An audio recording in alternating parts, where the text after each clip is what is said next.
السلام علیکم ورحمت الله وبرکاته. ټولو خویندورو ته سلامونه او مینه. قدرمنو لکه څنګه چې تاسې پوهیږئ چې بیا د پسرلي علامې دي او نړیوالو په آبادۍ باندې لاس پورې کړی دی. هر څوک په خپلو سیمو کې لګیا دي. تر دننه نیالګي کېنوي، ګلان بوټي کري.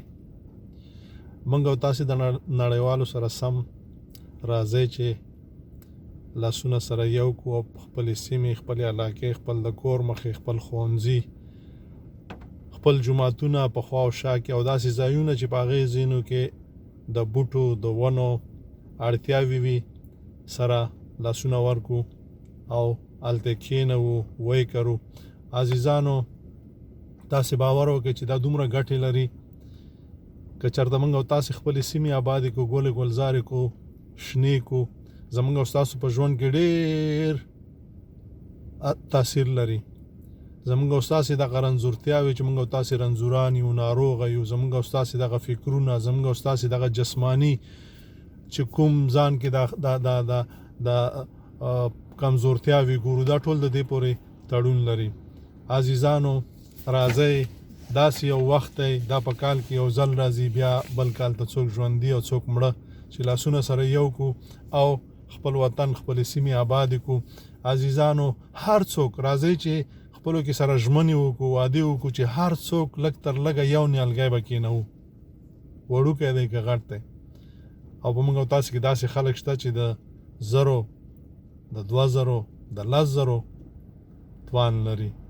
راځئ چې خپلې څومره چې موږ او تاسو توان لرو ونه سپموو، یو بل ته لاس ورکړو او خپلې سیمې آبادې کړو. عزیزانو، دغه وطن موږ او تاسو ته خدای پاک راکړی، د دې ساتنه او د دې آبادي په موږ او تاسو باندې فرض کړې ده. خدای پاک ملایکې موږ او تاسو ته نه رالېږي چې زموږ او ستاسو کورونه، زموږ او ستاسو کوڅې، زموږ او ستاسو سیمې موږ او تاسو ته آبادې کړو.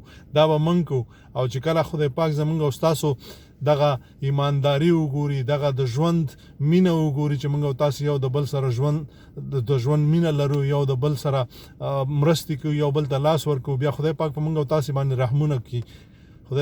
خدای پاک په هغه ځمکو باندې، په هغه ځایونو باندې چې هغه سرسبزه وي، شنې وي، تل بارانونه کوي. د وخت چې کله په د ضرورت وخت خدای پاک په هغې ځایونو باندې بارانونه کوي. عزیزانو، راځئ چې یو بل ته لاس ورکړو، یو د بل نه قربان سو، یو بل سره مینه وکړو. همدغه بوټي دي، دغه ونې دي، که موږ او تاسې یې وکرو، سیمې به زموږ او ستاسې آباده شي. په آخر کې که زړونه سره یو کړو او لاسونه سره ورکړو، که زړونه سره یو کړو او لاسونه سره ورکړو، دا بوټي به لونګ شي او دا کاڼي به لالونه شي. السلام علیکم ورحمت الله وبرکاته. په خپلو سیمو کې هغه کسان چې آبادیانې کوي، نیالګي کري، کېنوي، هغو ته لاس ورکړئ، هغوی سره اړیکې وساتئ. او که څوک پیسې نه لري، مالي توان نه لري، هغه د ورسره په کرلو کې مرستې وکړي. او بله خبره دا ده که چېرته تاسو داسې ټولنې نه پېژنئ، داسې خلک نه پېژنئ چې هغوی دا کار کوي، بیا ما سره اړیکې ونیسئ، زه به تاسو ته د هغوی نمبر او هر څه درکړم. السلام علیکم ورحمت الله وبرکاته. ګنې زموږ د پیج نه هغه هر وخت شیر کېږي. السلام علیکم ورحمت الله.